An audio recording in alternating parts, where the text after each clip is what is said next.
Hello, everyone, and thank you so much for being here today. This morning, I introduced articles of impeachment against Homeland Security Secretary Kristi Noem. I am proud to have the support of almost 70 members of Congress already from all across the country. Secretary Noem has brought her reign of terror to the Chicagoland area, LA, New Orleans, Charlotte, Durham, and communities north to south to east to west. You'll hear from some of those communities, Minnesota and Portland. She needs to be held accountable for her actions.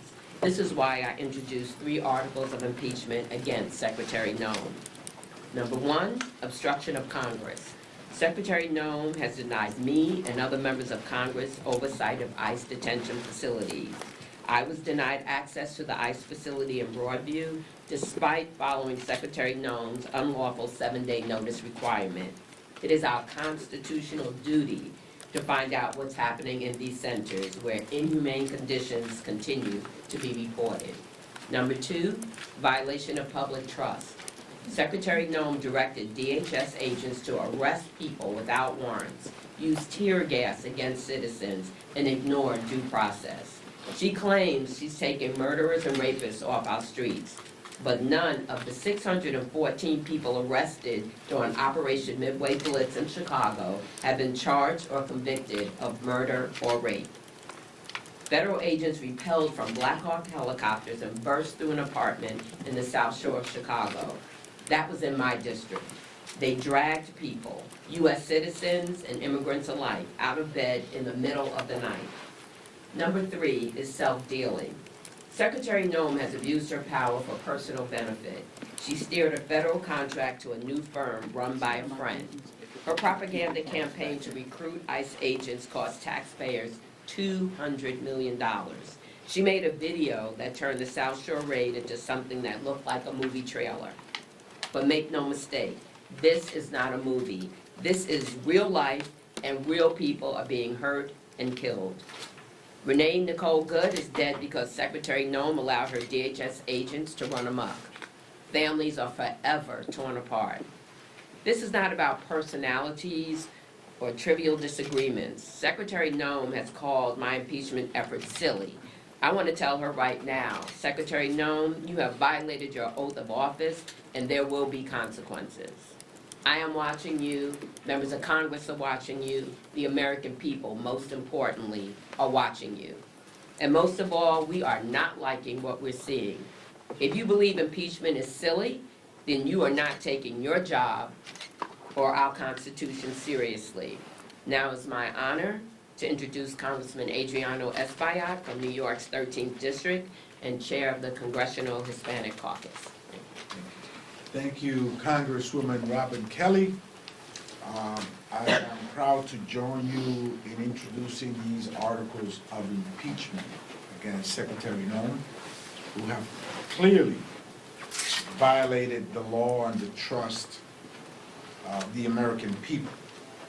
32 people died under DHS custody in 2025, and already 4 people have died in 2026, along widespread reports of sexual abuse, medical neglect, and inhumane conditions. All of this enabled by a broken system.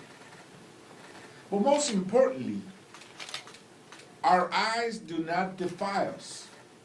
Our eyes did not lie to us.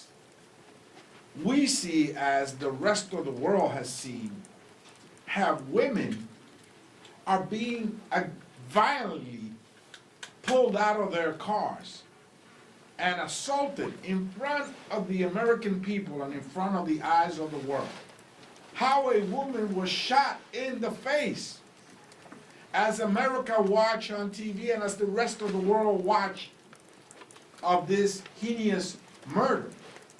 We've seen how not only immigrants, but green card holders, TPS recipients, farm workers, and even American citizens are being stopped illegally, cuffed, detained, and in some cases arrested and deported. I went to Monterrey, Mexico where I met with 4 children, US-born children, American citizens, that were sent to Mexico with their parents, including a young girl with a chronic cancer condition in her brain that needed immediate medical attention in a hospital in Houston, Texas.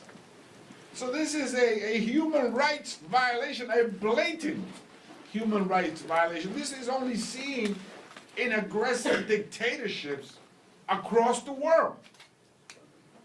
And so that's what we have. This is the Trump dictatorship.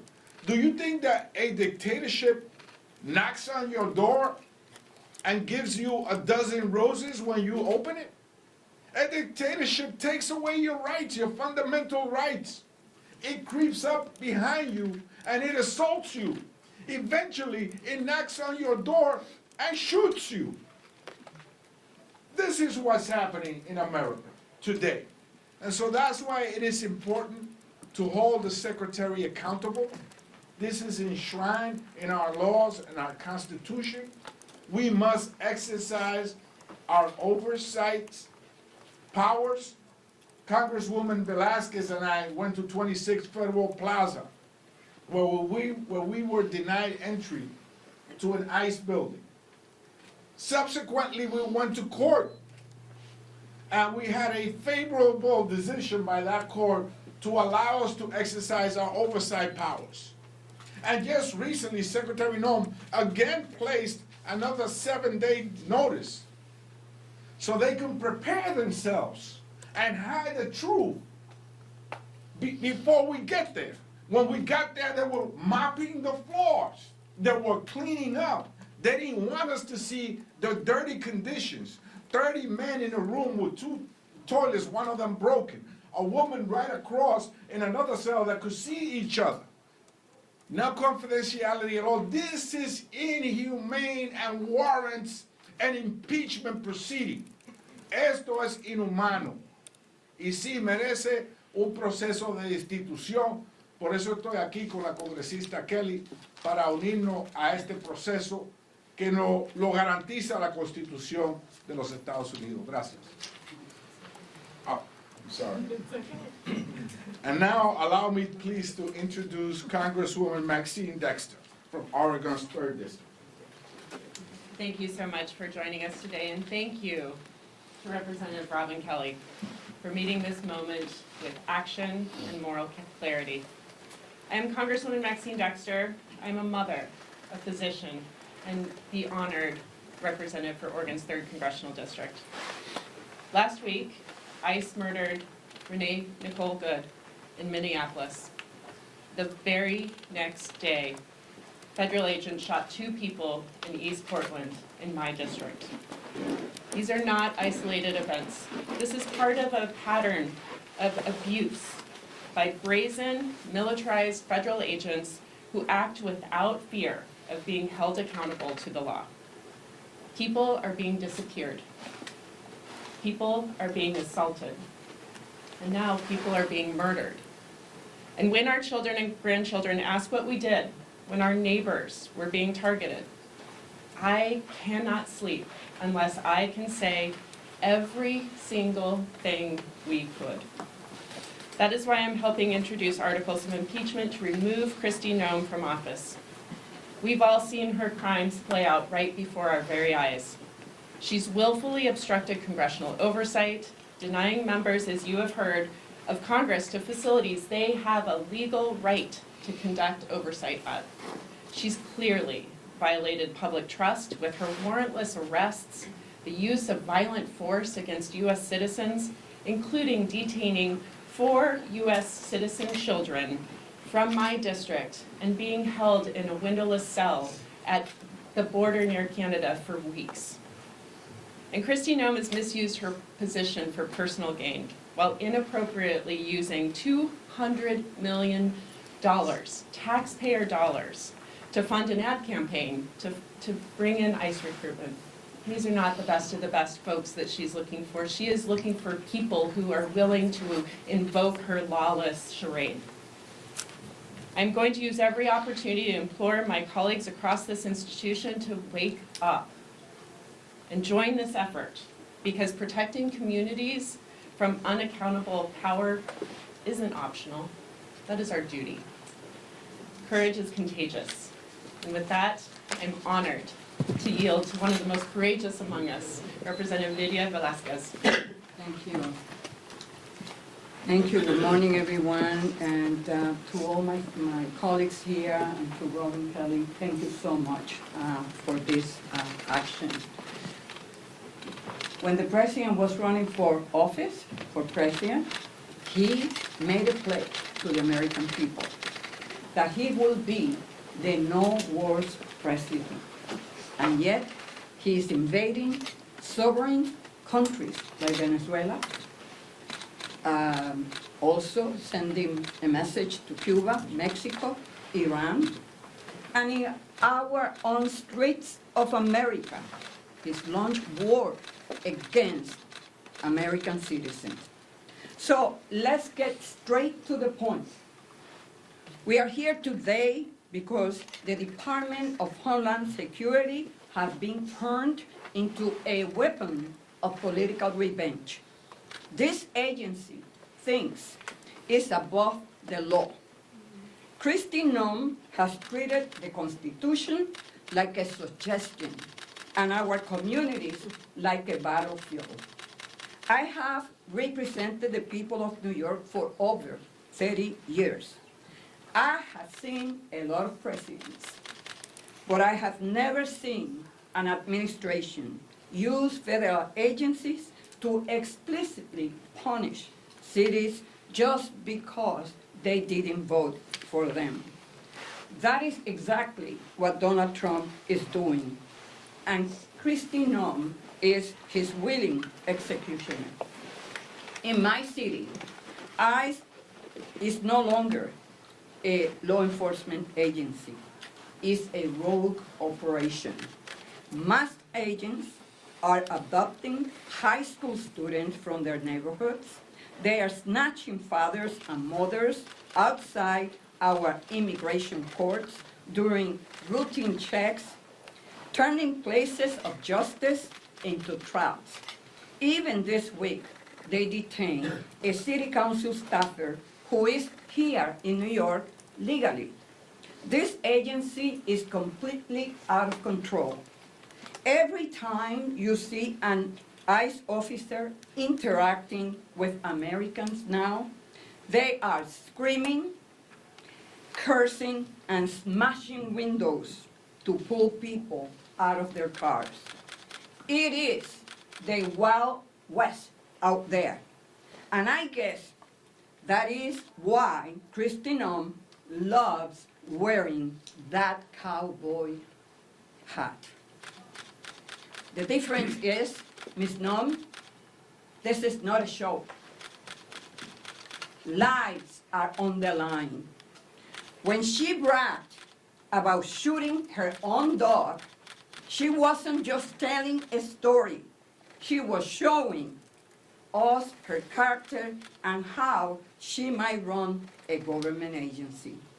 When you give untrained individuals a badge and set them loose, Americans are going to get hurt.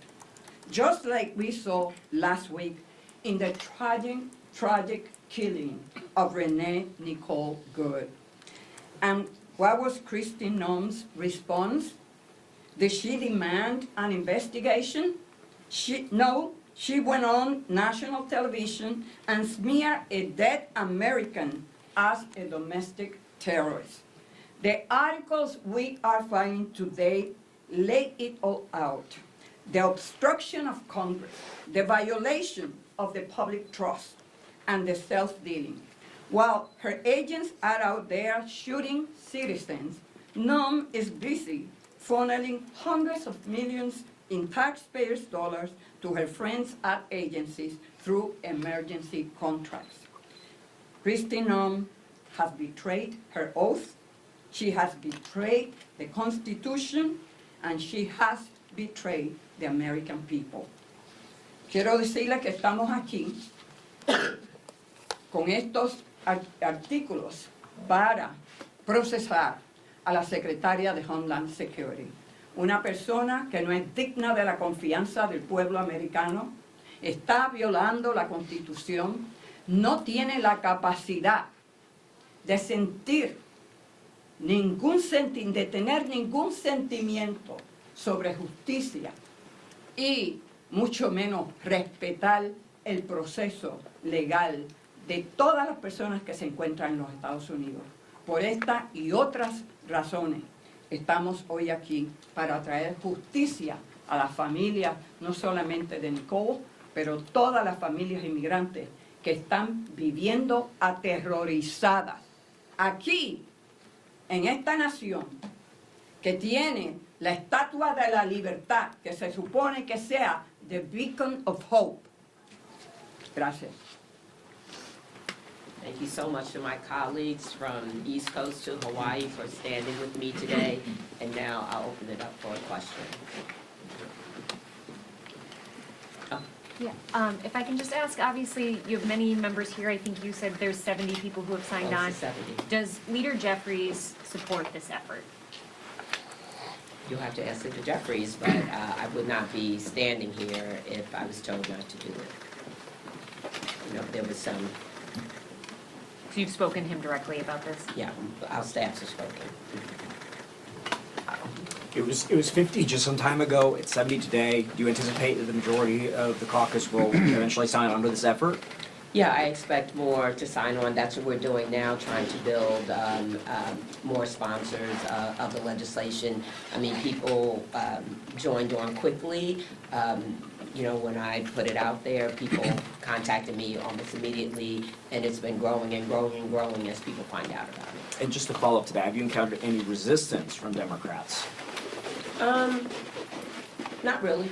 You know, I can't say there's all different kind of people. If you look at who signed up, you know, in all different caucuses, as you see right here, you know, there's many different people that have signed on, so, you know, not really.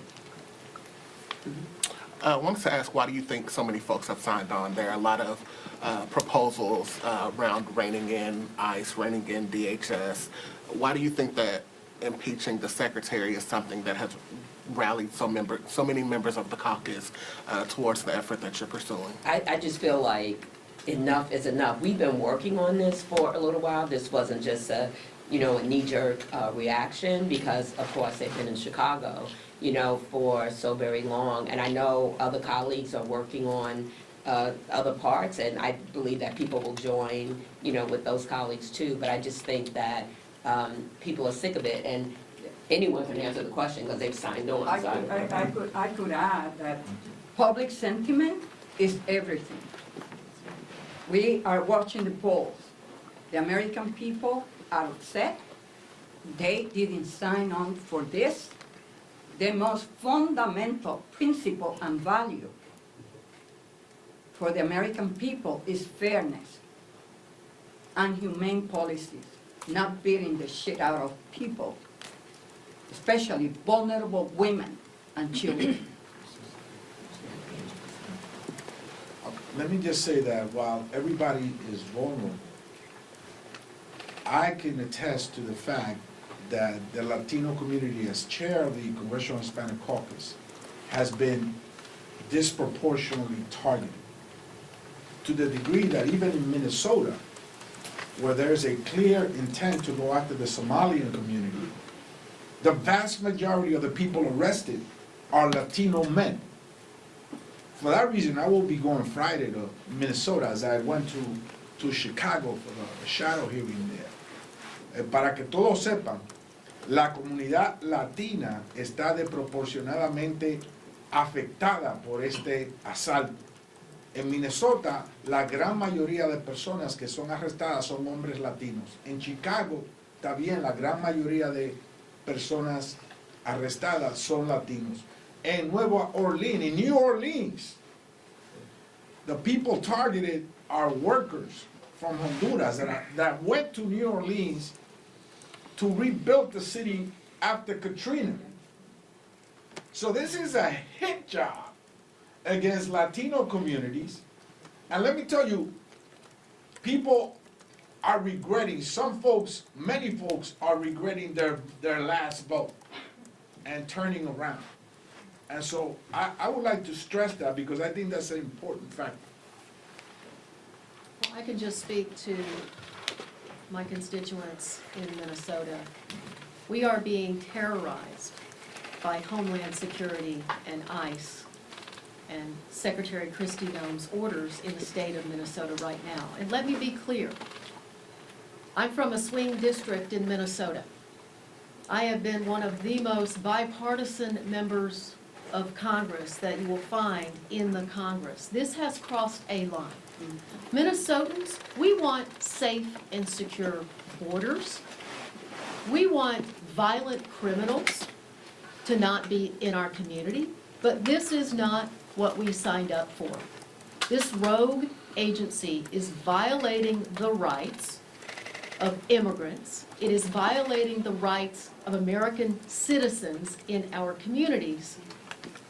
And last Wednesday, the violation of those rights, the escalation by ICE in our communities, got Renee Good killed.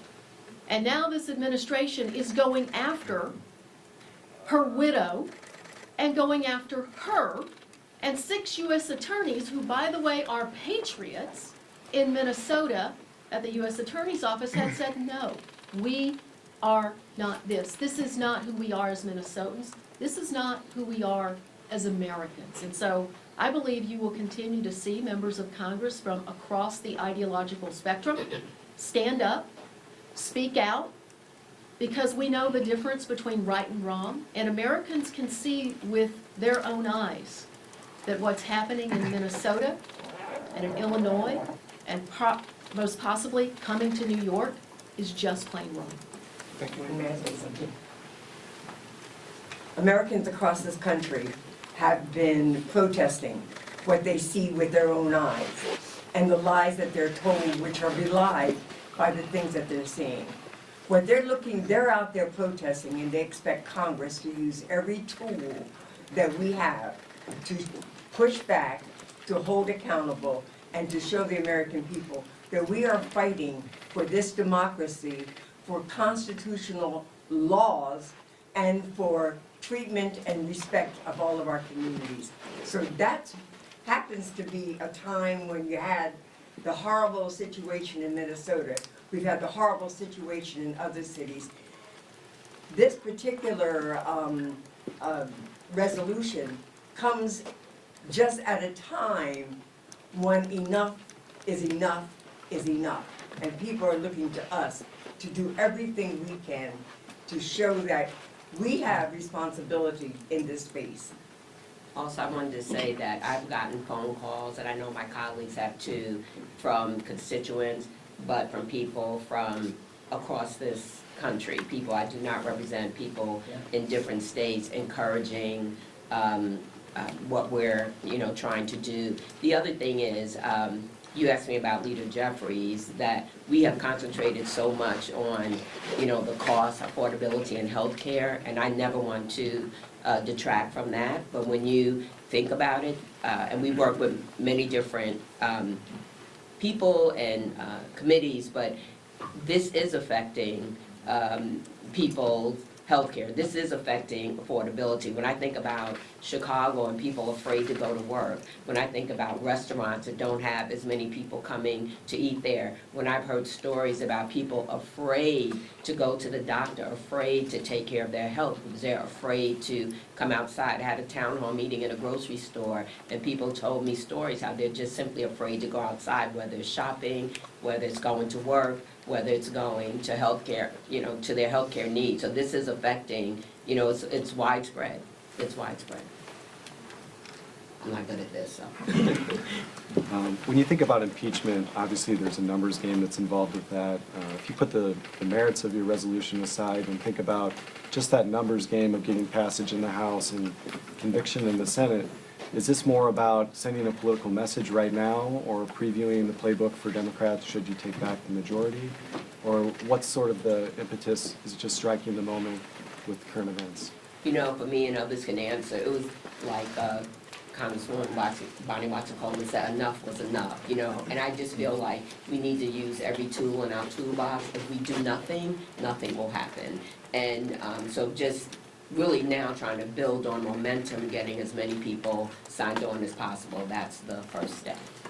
If I can just add, you know, we cannot be cynical at this moment. We have to stand up for our country, and if we are cynical that nobody's gonna join or we're not gonna get it passed, nothing happens. And we proved that with the ACA extended premium, or the tax credit extension. People thought that there was no way that we would pass that in the House, and we have to continue to message what's right. The American people can see what's happening is wrong. They want us to act. I had a town hall in less than 24 hours where standing perpetual applause for impeaching Kristi Noem. Like, the people want us to do something, and that's our job. You talk about using every tool in the toolbox. If this effort does not gain enough momentum, what other options are House Democrats considering? There's been a lot of talk of defunding ICE through the appropriations process, also abolishing ICE. What options are on the table? Well, actually, I think at this point, all options are on the table. We just have to see, you know, what's going to work, and we have to have, you know, more discussion around it. But yes, I've heard conversation around that too. But those are all tools in the toolbox that we have to look to. You know, I'm hoping, maybe I'm an optimist, but I'm hoping against hope that when she sees, as people have talked about, the momentum, the public, the polls that are so much against what she's doing, that she will realize that she's a public servant and that she's serving the American people, and the American people do not like what she's doing or what they're seeing. Thank you. You know, the situation in Portland's been brought up. When we talk about this, when, you know, DHS side of the story is that the individual involved driving the car was a member of Tren de Aragua, or believed to be a member of Tren de Aragua. They're alleging that the driver weaponized their vehicle against law enforcement. Is it okay to be lumping these cases together, consider that Renee Nicole Good was not a member of a gang, and does that hurt the effort at all? Yeah, what I'll just say is that the first and foremost issue is that people have rights. Due process is available and a right to every single person in this country. You do not become the executioner because somebody is driving away, and that is absolutely a principle that our law enforcement in Portland has really been very intentional about rebuilding trust in the public right now. So these sorts of lawless activities undermine trust with our public officials, our law enforcement agencies that really are doing the right thing. So I think it's important that people get their day in court, that they are prosecuted if they are criminals. This is the same issue when Abrego Garcia was taken to El Salvador. It is a right to be able to prove your innocence or be found guilty in a court, and that is what these folks are not getting. And even though you differentiated with Renee Good, they still called her a domestic terrorist. So, thank you guys so much. Thank you. Thank you.